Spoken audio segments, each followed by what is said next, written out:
Hello नमस्कार दोस्तों, मैं मनोज कुमार इंडिया डायरेक्ट में आपका स्वागत है। तो दोस्तों, आप हमारे चैनल में नए, चैनल को सब्सक्राइब कर लें, बेल आइकन के बटन को प्रेस कर लें, जिससे हमारी आने वाली वीडियो में आपको नोटिफिकेशन मिलती रहे। तो दोस्तों, आज की वीडियो में आपके लिए लेके आया हूँ currency country is rich India versus Pakistan. Hindi में बता दूँ मैं आपको कि कौन सा देश पैसे वाला है, इंडिया है या पाकिस्तान। तो दोस्तों, ये पाकिस्तान पब्लिक का रिएक्शन है। पाकिस्तान पब्लिक क्या बोलती है कि हमारा इंडिया के लिए बोलती है कि पाकिस्तान के लिए बोलती है कि पाकिस्तान पैसे वाला है इंडिया से। तो वीडियो देखने के बाद ही मालूम पड़ेगा कि पाकिस्तान पब्लिक का क्या रिएक्शन है। तो दोस्तों, वीडियो शुरू करते हैं। 1 2 3 एंड स्टार्ट। अस्सलामुअलैकुम नाजरीन, कैटलिस्ट रिकॉर्ड के साथ मैं हूं आपकी होस्ट सिमरा अहमद। नाजरीन, आज का हमारा टॉपिक है, आज हम कंपैरेटिव एनालिसिस करेंगे इंडिया और पाकिस्तान का, और पाकिस्तानी अवाम का इस पर रिएक्शन रिकॉर्ड करेंगे। हम पाकिस्तानी अवाम से आज ये सवाल करेंगे कि इन दोनों में से कौन सी ऐसी कंट्री है जो ज़्यादा रिच है, पाकिस्तान रिच है या इंडिया रिच है। और जो भी वो जवाब देंगे हम उससे उनके रीजंस भी पूछेंगे। तो चलें अवाम की जाने पढ़ते हैं और देखते हैं कि वो किस कंट्री को रिच करार देती है, कौन सी कंट्री लगता है उनको कि वो रिच है, और उनसे वजह भी जानते हैं। क्या नाम है आपका? मेरा नाम नीलम है। अच्छा नीलम, मुझे ये बताएं कि पाकिस्तान रिच है या इंडिया? रिच तो ये है कि ज़रा इंडिया बहुत बड़े लेवल पे एक कंट्री है। उसके 70 से अबव भी सूबे होंगे। मुझे लग रहा था कि तो पहली वो कंट्री ना इंडिया के लिए रिच तो है। बोलेगी। फिल्म इंडस्ट्री उन्होंने पूरी बोला वहाँ के है। लिए बोला। मुंबई जो इंडस्ट्री है, तो रिच तो है। और दूसरा ये कि वहाँ पर यह है कि दूसरा महंगाई भी इतनी ज़्यादा नहीं है, तो उस लिहाज से भी ये कि वहाँ पर जो भी लोग कारोबार करते हैं उनको फ़ायदा ही होता है। अब पाकिस्तान में ये है कि महंगाई इतनी ज़्यादा है कि अगर यहाँ पर हम जो है कुछ भी सपोज हम लोग कारोबार करें, कुछ भी करें, तो वो इतनी बचत उस तरह से भी नहीं हो पाती है जितनी वहाँ। आई थिंक सो इतनी महंगाई नहीं है कि वो कर सकते हैं। और दूसरा ये कि वो डेवलप में बहुत आगे हैं, इनकी इलेक्ट्रॉनिक्स बहुत आगे हैं, मोबाइल जैसे एक है इनका बेस्ट, इनकी मेडिसिन्स भी काफ़ी हद तक आगे जा चुकी हैं। और इसके अलावा अगर देखा जाए तो इनकी कॉस्मेटिक्स भी, मैं भी ये गर्ल बोलती हूँ कि इनकी कॉस्मेटिक्स बहुत अच्छी होती है। इनकी फेयर एंड लवली हो गई, इनकी मेहंदी, इनकी ज्वेलरी, और ये सारा कुछ। जब पाकिस्तान के साथ इनका जो है इम्पोर्ट एक्सपोर्ट ये कस्टम चलता था, तो बहुत ज़बरदस्त ये भी हम चीज़ें लेते थे। अब ये कि कुछ ना कुछ ताल्लुकात की वजह से वो चीज़ें रह जाती हैं बीच में, तो बिज़नेस उतना नहीं होता। तो उन चीज़ों के लिए हम भी, बट मोबाइल्स बहुत अच्छे हैं, बहुत हद तक सस्ते भी हैं। तो मतलब यही है कि गवर्नमेंट थोड़ा साथ देती है, महंगाई कम होती है तो आवाम जो बिजनेस करती है उससे बचत भी करती है। अच्छा, मुझे आप ये बताएं, अभी आपने इतनी सारी प्रोडक्ट्स के नाम लिए मेरे सामने, क्या उनकी प्रोडक्ट्स, उनकी चीज़ों की क्वालिटी इतनी ज़्यादा अच्छी है कि उनकी एक्सपोर्ट्स इतनी बढ़ रही हैं और वो इतना ग्रो करें और वो इस वक्त रिच हैं? क्या ये वजह उनकी? क्वालिटीज़ वाकई अच्छी हैं, ये बात तो है मानने वाली कि पाकिस्तान में भी बहुत बीइंग पाकिस्तानी, मैं बुराई तो नहीं करूँगी कि हमारी पाकिस्तानी क्वालिटीज़ बहुत अच्छी हैं, बट ये है कि वो बहुत ज़्यादा ब्रांड में और बहुत सारे लोग नहीं ले पाते हैं। और कुछ चीज़ें ढूंढने से मिल भी जाती हैं, लेकिन बहुत ज़्यादा स्पेसिफिक हो जाता है, मुश्किल हो जाता है। लेकिन वहाँ जो है ना कि क्वालिटीज़ उनकी ज्वेलरी की भी अच्छी है, उनके ख़ास तौर पर मुझे तो कॉस्मेटिक्स का आइडिया है, और मेडिसिन भी उनकी बहुत अच्छी है। बट ये है कि कॉस्मेटिक्स तो उनकी बाकी नॉट आउट। उनकी फेयर एंड लवली हो गया, मैंने एक बार यूज़ की थी, 2-3 बार, तो मुझे बहुत अच्छी लगी। अगर एजुकेशन सेक्टर की बात करें तो एजुकेशन सेक्टर भी उनका जो है मेरे ख्याल में पाकिस्तान से ज़्यादा अच्छा है, क्योंकि वहाँ हर बच्चा इंग्लिश भी बोलता है। कि आपकी मुल्क तो तभी ग्रो करता है ना जब आपका एजुकेशन सेक्टर आपका यू आर मजबूत राइट। हो। आपकी जड़ें जब तक मजबूत नहीं होंगी तो आप आगे कैसे बढ़ पाओगे? हाँ जी, बिल्कुल, क्यों नहीं। एजुकेशन सिस्टम हमारा यहाँ पंजाब साइड का ज़्यादा अच्छा है पाकिस्तान में, और बाकी सबको पता है ये बात। बाकी ये है कि इसके अलावा इंडिया का तो नॉट आउट हर बच्चा इंग्लिश बोलता है वहाँ। तो फिर ये कि एजुकेशन लेवल जो है, एजुकेशनल लेवल पे अगर हमारी कंट्री ग्रो करे ना, तो खुद ब खुद आई थिंक ये चीज़ होती है, क्योंकि अवेयरनेस बढ़ती है और बहुत सारी चीज़ें। हमजा, मुझे ये बताएं, पाकिस्तान ज़्यादा रिच कंट्री है या फिर India? Obviously, India. Being a resident of Pakistan, I would say India. Reason? Reason? सारे You ये can नहीं है। compare their literacy rate with the Pakistan, and the most of the students, or the you can say all over Indians being spread over in the world.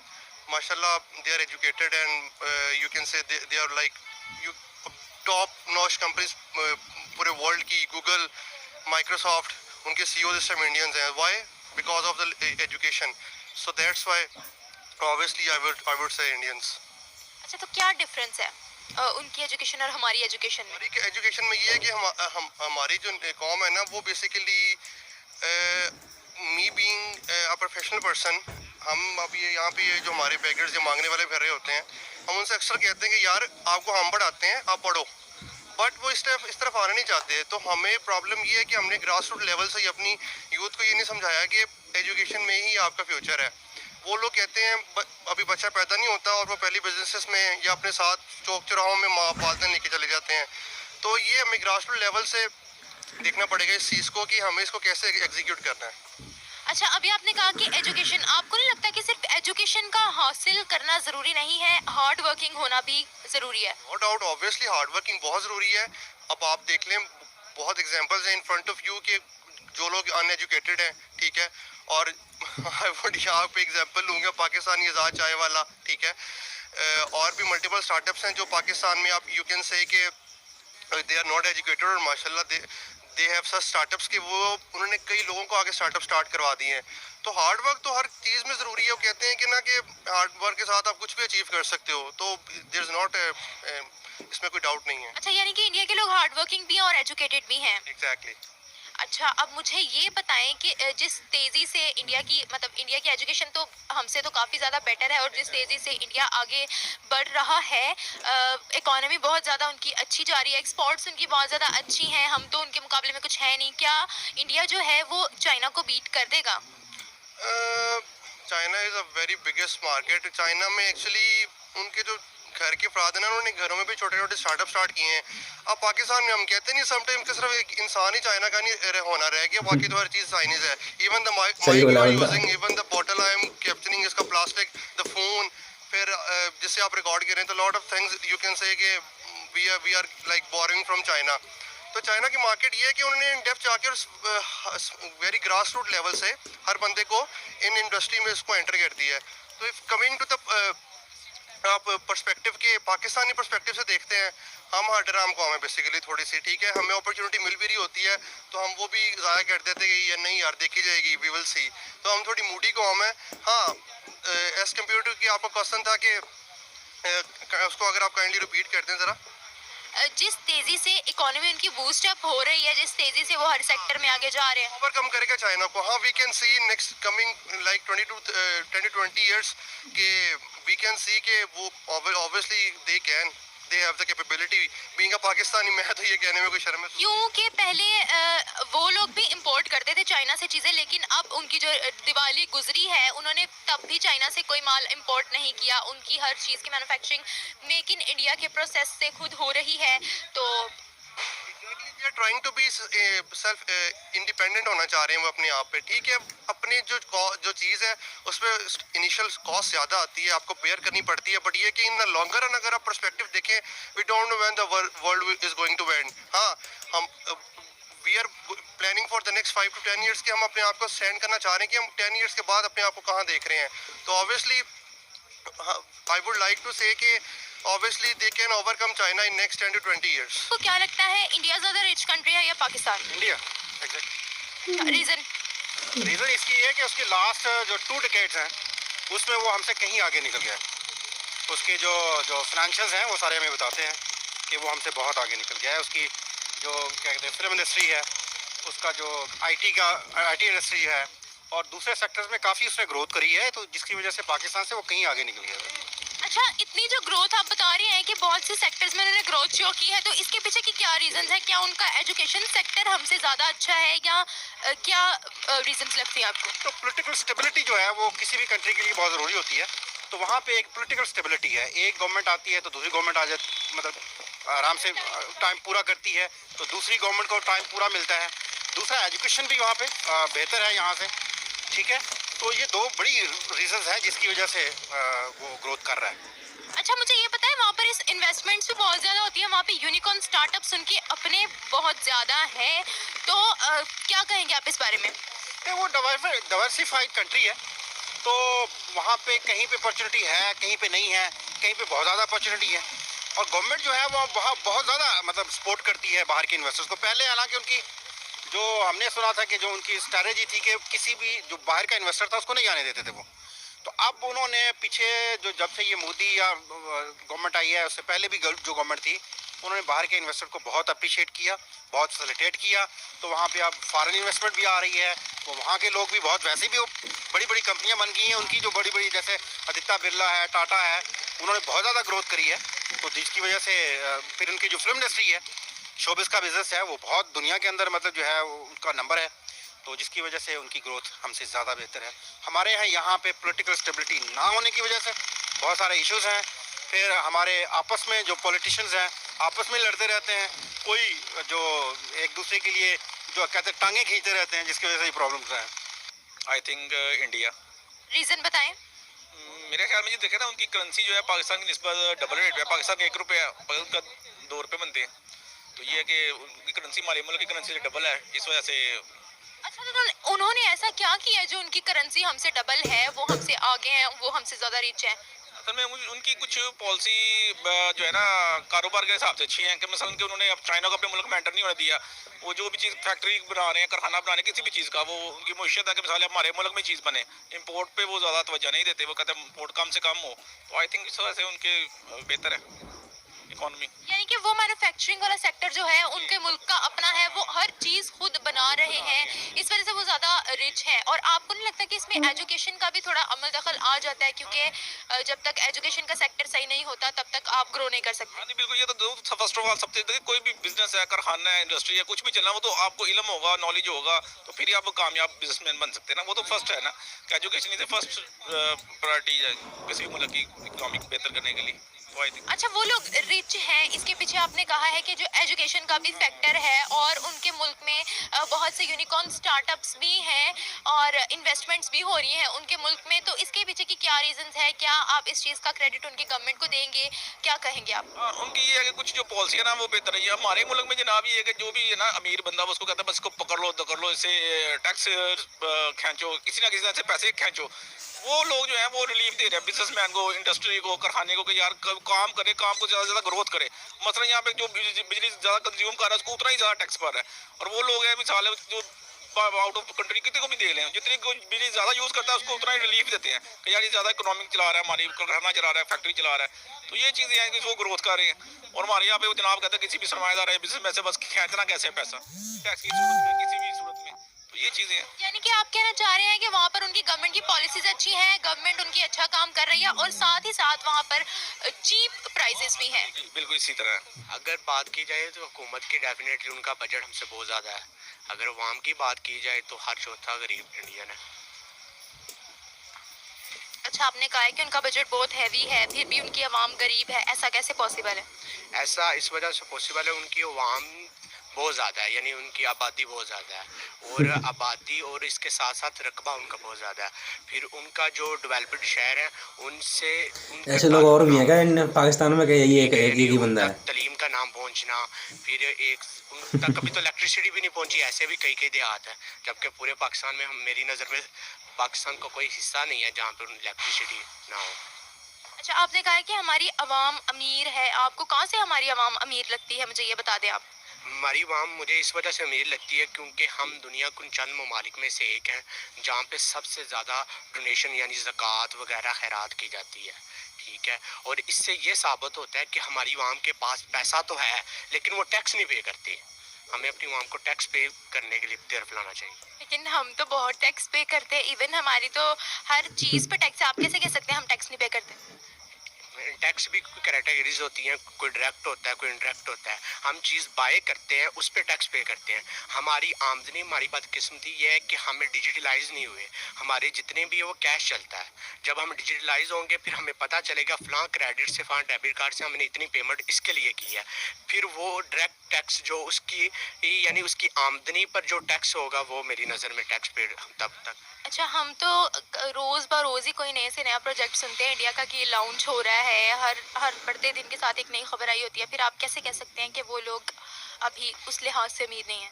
मैंने आपसे ये कहा कि वहाँ के जो डेवलप्ड शहर हैं वो बहुत डेवलप हैं। अगर हमारे भी आए तो रोज़ एक नया प्रोजेक्ट लॉन्च हो रहा है, जैसे कि एक अगर इस मुल्क को आप गरीब तस्वुर कर दी तो हम लोग रोजाना ऑनलाइन ट्रेन वेली चलाते हैं यहाँ पे। जी तो व्यूअर्स, ये थी हमारी आज की वीडियो में। तो उम्मीद दोस्तों वीडियो हो गई ख़त्म। यार क्या बंदे हैं भाई। जो लास्ट वाली क्लिप थी ना, जो रेड जैकेट में जो बंदा था, बोल रहा था कि वहाँ का बजट हैवी है, अवाम गरीब है।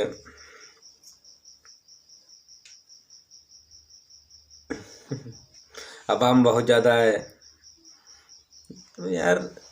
और वो रिपोर्टर भी बोल रही थी कि ऐसे कैसे हो सकता है, जब अवाम गरीब होगी तो गवर्नमेंट पैसे वाली कैसे हो सकती है। यार क्या बोल जाता है भाई। एक चीज़ बता मुझे तुम, जब अवाम गरीब होगी तो गवर्नमेंट के पास पैसा कहाँ से आएगा। अब अभी तो गवर्नमेंट को पैसा देती है टैक्स के रूप में, जब भी तो उनके पास पैसा जाता है भाई दोस्त। जब आवाम अमीर होगी या ठीक ठाक होगी जब तो टैक्स दे पाएगी, गरीब होगी तो टैक्स कहाँ से दे पाएगी भाई।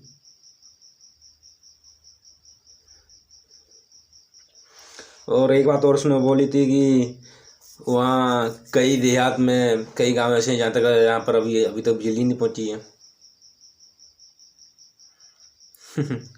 भाई हमारा इंडिया डिजिटल इंडिया है, बन गया है।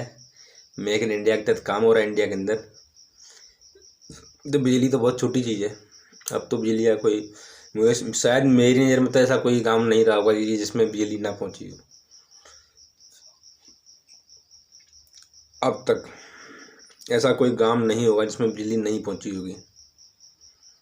तो कुछ बोला करो, सोच समझ के बोला करो कि ये तो सोच लिया करो हम बोल किसके बारे में रहे हैं, इंडिया के बारे में।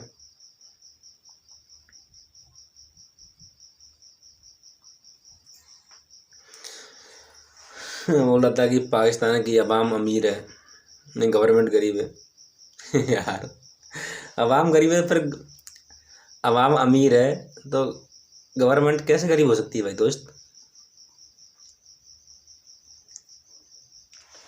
टैक्स पे नहीं, अरे टैक्स पे क्यों नहीं करते भाई तुम लोग।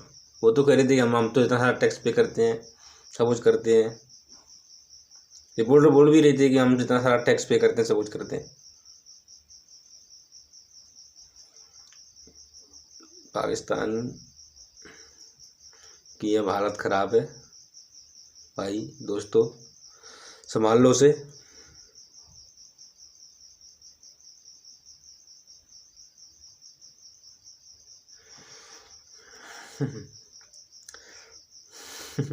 उसकी बातों को समझने में हंसी आ रही थी, लेकिन मैं अपने इसमें कंट्रोल किए हुआ था कि बोला कि हमारे यहाँ की अवाम गरीब अमीर है, हमारे यहाँ खैरात देती है, दान देती है।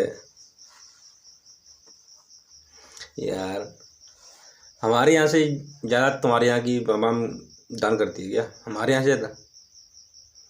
अभी कोरोना काल में ना,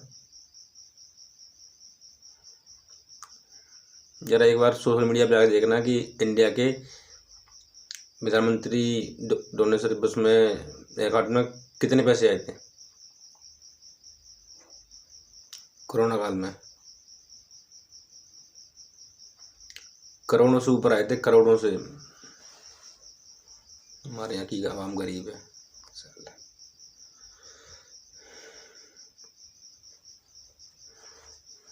हमारे यहाँ रोज प्रोजेक्ट लॉन्च हो रहे हैं, तुम्हारे प्रोजेक्ट लॉन्च हो रहे हैं, तो तुम्हारे प्रोजेक्ट लॉन्च हो रहे हैं टेररिस्टों के। टेररिस्ट बनाओ, इंडिया में भेजो, बम ब्लास्ट करवाओ। और तुम पर आता क्या है, ऐसे यही सब आता है और कुछ तो आता ही नहीं नंबर। हो रहे हैं उनके यहाँ पे प्रोजेक्ट लॉन्च। तो क्या प्रोजेक्ट लॉन्च हो रहे हैं वो हमें सब मालूम है, सब कुछ मालूम है। क्योंकि ऐसा कौन सी बात है जो पाकिस्तान के इंडिया वालों को नहीं मालूम, और ऐसी कौन सी बात है जो इंडिया की पाकिस्तान को नहीं मालूम। सोशल मीडिया पर सब कुछ मालूम होता रहता है कि इंडिया में क्या हो रहा है और पाकिस्तान में क्या हो रहा है। हमारे खाने के लाने पड़ने वाले हैं भी यार। बात करता है प्रोजेक्ट लॉन्च होने की, प्रोजेक्ट लॉन्च हो रहे तुम्हारे यहाँ पे। घंटा और बाबा जी का ले लो, प्रोजेक्ट लॉन्च हो रहा है उसके यहाँ पे। हमारे यहाँ की आवाम गरीब है।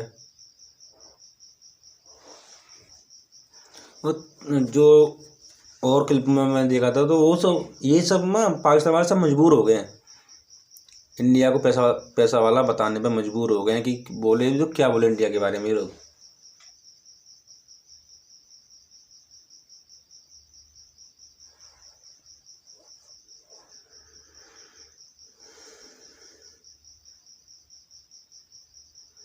वहाँ तो गरीबी उन्हें जीने नहीं दे रही, तो क्या बोलेंगे, यही बोलेंगे भैया इंडिया पैसे वाला है, अमीर है। हाँ है इंडिया पैसे वाला, तुम लोग से तो 4 गुना 10 गुना 20 गुना बड़ा है इंडिया हमारा। तब भी हमारा इंडिया आपसे जन कहाँ पहुँच गया, आप कहाँ पड़े हो अभी। 5 साल तुम्हारा बाप और बेटा बैठेगा ना यहाँ पे सीट पे, मोदी, तब तुम्हारी ढंग से लेगा फिर।